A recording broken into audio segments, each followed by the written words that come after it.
হাউসে থেকে আমি একটু বলতে চাই যে কিছুদিন আগে আমাদের প্রায় ৭৯ জন মৎস্যজীবী তারা ট্রলার নিয়ে ভুল করে ঢুকে গিয়েছিল। আগে আমরা বুঝতে পারতাম না কোনো মৎস্যজীবী ঢুকে গেলে যে তারা আদৌ বেঁচে আছে কিনা, কোথায় আছে। এখন আমরা একটা কার্ড সিস্টেম করেছি, আমরা ট্র্যাকিং করতে পারি এবং আমরা ট্র্যাক করে নিলাম, তাহলে বাংলাদেশে থানায় নিয়ে যাওয়া হয়েছে, ডিটেন করে রাখা হয়েছে, তারপরে তাদের জেলে নিয়ে যাওয়া হয়েছে। আমি হাউসে বলতে আমার কোনো দ্বিধা নেই, এটা আমাদের এতে আমি জানি না ইন্টারন্যাশনাল চুক্তি অলঙ্ঘন হয়েছে কিনা, কিন্তু আমি সেটা করতে চাই না। কিন্তু আমরা নিজেরা আইনজীবী দিয়েছি তারা, ভারত সরকারকে বারবার ব্যাপারটা আমরা জানিয়েছি, কিন্তু আজও তারা মুক্তি পায়নি। আগে দিন হচ্ছে তার পরিবর্তে বাংলাদেশের একটা জাহাজ এখানে এসে ক্যাপসাইজ হয়ে গেছে, বাংলাদেশের একটা ট্রলার। আমরা কিন্তু তাকে উদ্ধার করেছি, তাকে চিকিৎসা করেছি এবং তাকে কিন্তু তার মর্যাদার সঙ্গে তার পাসপোর্ট ছিল, অফিসিয়াল ডকুমেন্ট ছিল, কিন্তু আজকে আমাদের অনেক বন্ধু অনেক সতীর্থ, অনেক পূর্ব যার পূর্বেও দেশ ছিলেন, তাদের অনেক আত্মীয় স্বজনে ওখানে সম্পত্তি আছে, তাদের পরিবার আছে, তাদের পরিজন আছে, এরপরে তারা থাকে, কিন্তু ওখানে মেয়ের বিয়ে হয়েছে, ছেলের বিয়ে হয়েছে, তারা কিন্তু অফিসিয়াল পাসপোর্ট ভালো করে রাখে। আমি বেআইনি অনুপ্রবেশের কথা বলছি না, এটা সেন্ট্রাল গভর্নমেন্টের আন্ডারে কারণ বিএসএফ পাহারা দেয়, আমরা পাহারা দিই না বলা, এটা তাদের দায়িত্ব। বাংলাদেশের সাম্প্রতিক ঘটনা নিয়ে আমরা কথা বলবো না, এখানে জাতীয় মিডিয়া গভর্নমেন্ট বলবে, কারণ আমাদের তৃণমূল কংগ্রেসের পলিসি হচ্ছে আমরা এক্সটার্নাল অ্যাফেয়ার্সের ব্যাপারে সেন্ট্রাল গভর্নমেন্টের পক্ষ করে আমরা সেই পথটাকে আমাদের পথ ধরে নিয়ে নিই। কিন্তু গত 10 দিন ধরে আমি দেখেছি গভর্নমেন্ট অফ ইন্ডিয়া টোটালি কিকমাম একদম চুপ করে আছে, আর তার পার্টি রোজ মিছিল করতে পারে একটা স্বাধীনতা অধিকার, কিন্তু তারা বলছে আমরা বড় রাখতে খাওয়া রাখতে দেবো না, তারা বলছে আমরা বনগা পেট্রোল রেল স্টেশন রাখতে দেবো, সেটা আমাদের ইতিহাসে পড়ে না।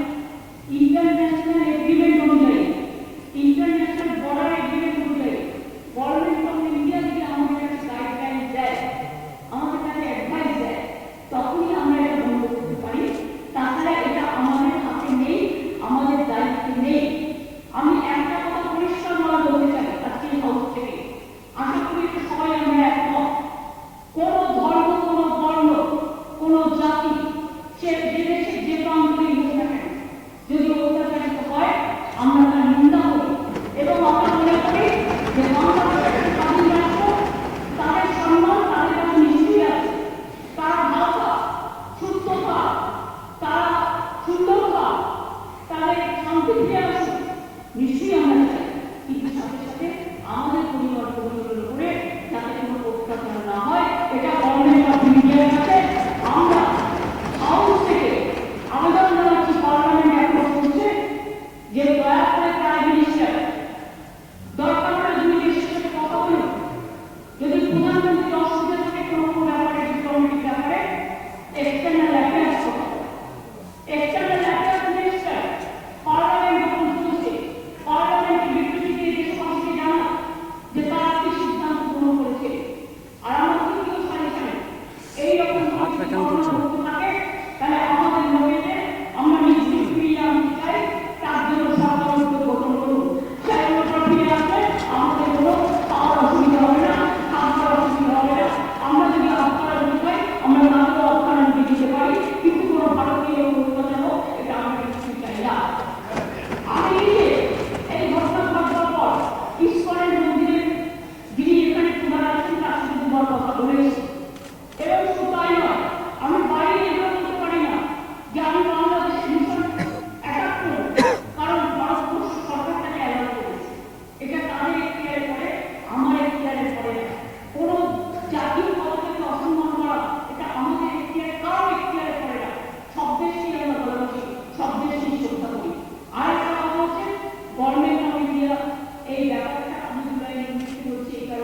আমাদের কথায় এটাও বিজ্ঞানী জীবিত অনেক সময় বাংলা ভাষায় কথা বলে এটাকে অনুপ্রবেশকারী বলে তাকে অ্যারেস্ট করে নেওয়া হয়, অনেক অত্যাচার পর্যন্ত করা হয় অনেক জায়গায়।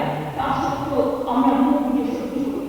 বাংলা ভাষায় কথা বলাটা অপরাধ নয়, যেমন অন্য ভাষায় কথা বলাটাও আমাদের অপরাধ নয়। যে কেউ যে কেউ ভাষায় কথা বলতে পারে। আমি সরি স্যার, টাইম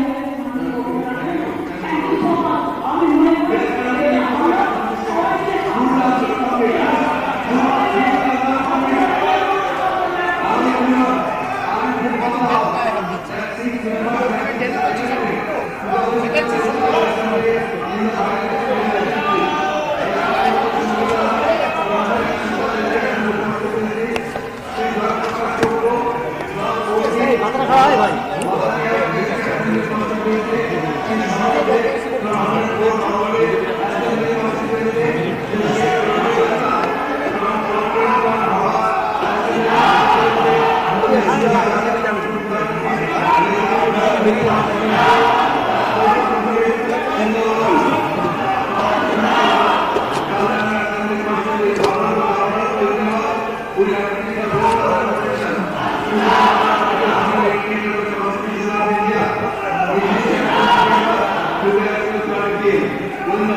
অডিওগুলো নাম আসি করছে সব নিজেরা কথা বলে।